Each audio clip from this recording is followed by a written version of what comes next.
Volunteering is a selfless engine that keeps America running. Many volunteers work tirelessly without any expectation of thanks. Kayli Capshaw is one such volunteer. Take a look at a day in her life.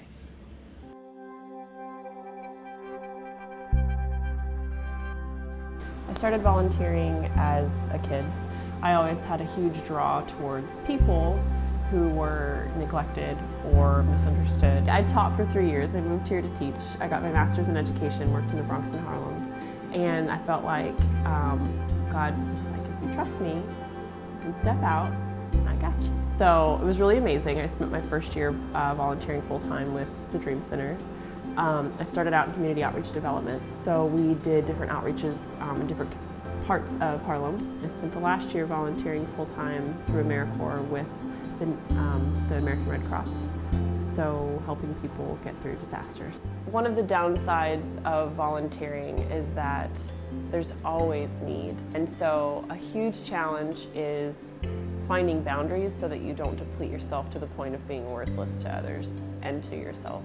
So my favorite memory is when we were serving in Rockaway, Queens with the Dream Center. The last project that we had was a woman whose home hadn't been touched, and a team from New Orleans came out to serve. And they were all Hurricane Katrina survivors. They went above and beyond every day.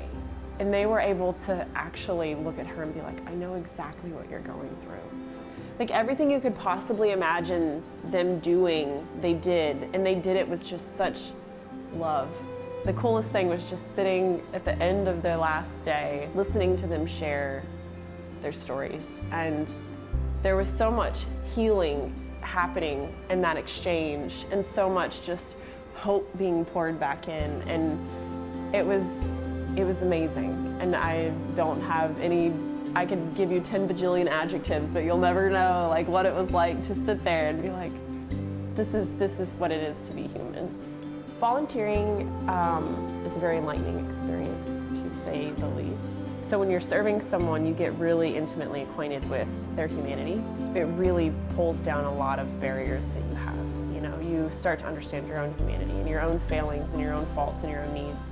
And so it's both encouraging to be able to value the people in your own life more and to value yourself more, but then it can also be very discouraging to see how many people aren't taking other human beings seriously. But keeping those in need and keeping the value of a human at the forefront of your mind every day it's cool.